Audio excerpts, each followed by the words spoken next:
پیغمبر حضرت محمد مصطفیٰ صلی اللہ علیہ وسلم کے دین میں کوئی گڑبڑی قبول نہیں کی جا سکتی، کوئی ملاوٹ قبول نہیں کی جا سکتی۔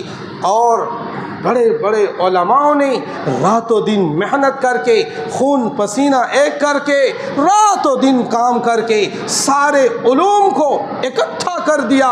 آج اگر دنیا یہ چاہے کہ اسے بدل دیا جائے تو یہ ممکن نہیں، یہ پاسبل نہیں۔ ویسے ٹرمپ نے اعلان کر دیا ہے کہ دین ابراہیمی بنا دیں گے، قرآن کے نسخے ختم کر دیں گے، حدیثوں کے نسخے ختم کر دیں گے، مسائل کی کتابوں میں آگ لگا دیں گے اور ایک لچکدار اسلام مذہب بنائیں گے۔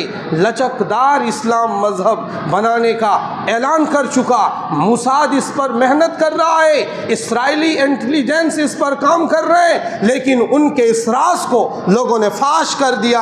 اور یہ ممکن نہیں جب تک یہ علماء ان کتابوں کو پڑھتے رہیں گے۔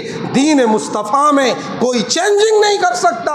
ایک ایک حدیث پر مکمل نظر آپ کے علماء کی رہتی ہے، اسے کوئی یوں ہی خرد برد کر کے نکل جائے گا، یہ پاسبل نہیں۔ ایک آیت بھی قرآن میں چھاپ کر ایکسٹرا کوئی دیکھ تو لے، ایک آیت اس میں لگا کر ایک مضمون یا دو چار جملے یا ایک آدھ لفظ بھی اگر قرآن میں، حدیثوں کی کتابوں میں، مسائل کی کتابوں میں اگر کوئی ایکسٹرا ڈالتا ہے، فوراً اس طباعت پر بین لگا دیا جاتا ہے، اس کی کمپلین ہوتی ہے۔ یوں ہی نہیں چل رہا، یہ 1400 سال سے اسلام یوں ہی محفوظ نہیں، اس پہ بڑے بڑے لوگ کام کرتے ہیں، ہمیں پتہ نہیں، اس لیے کہ ہم تو بس کھانے کمانے میں لگے رہتے ہیں، اور یہ ہمارا کام بھی نہیں ہے، انہی لوگوں کا کام ہے جو ان کاموں کو کرتے ہیں۔ ہم تو بس یہ آپ سے کہنا چاہتے ہیں کہ مسائل مستند لوگوں سے معلوم کر کے اس پر عمل کرو۔ اس کو بتا دیا کسی نے کہ پہلی قربانی کر رہے ہو تو 2 قربانی دینی پڑے گی۔ اب وہ پریشان تھا کہ 2 سمجھ میں نہیں آ رہا حضرت یہ کیا ہے، یا وہ یہ بھی بتایا انہوں نے کہ پہلے مجھے اپنی نہیں، ماں کی قربانی، ماں کے نام سے قربانی دینی ہوگی۔ تو یہ سب رانگ باتیں ہیں، یہ سب اس کی کوئی سچائی نہیں ہے۔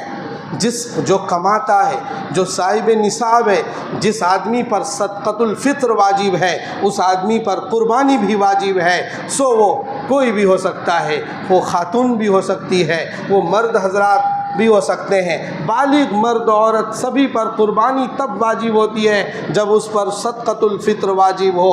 تو اگر واجب ہے تو 1 قربانی واجب ہے، ایکسٹرا تو نوافل ہے۔ ایکسٹرا آپ کتنی قربانی دے سکتے ہو وہ آپ کے اوپر لازم اور واجب نہیں ہے، اس لیے اس کا اہتمام کریں، اس کو سمجھنے کی کوشش کریں کہ آپ کے اوپر 1 قربانی واجب ہے، جس پر بھی قربانی واجب ہوتی ہے 1 ہی ہوتی ہے، باقی ایکسٹرا اللہ نے مال دیا ہے تو مرحوم کے نام سے کرو۔ مرحوم جو آپ کے رشتہ دار ہیں، والدین ہیں تو والدین، دادا دادی ہے تو ان کے نام، نانا نانی ہے ان کے نام، یا کسی اپنے دوست کے نام، کسی اور کے نام، حضرت محمد مصطفیٰ صلی اللہ علیہ وسلم کے نام، یہ آپ کے اوپر، اللہ کے پیغمبر کے نام کی قربانی بھی آپ کر سکتے ہو۔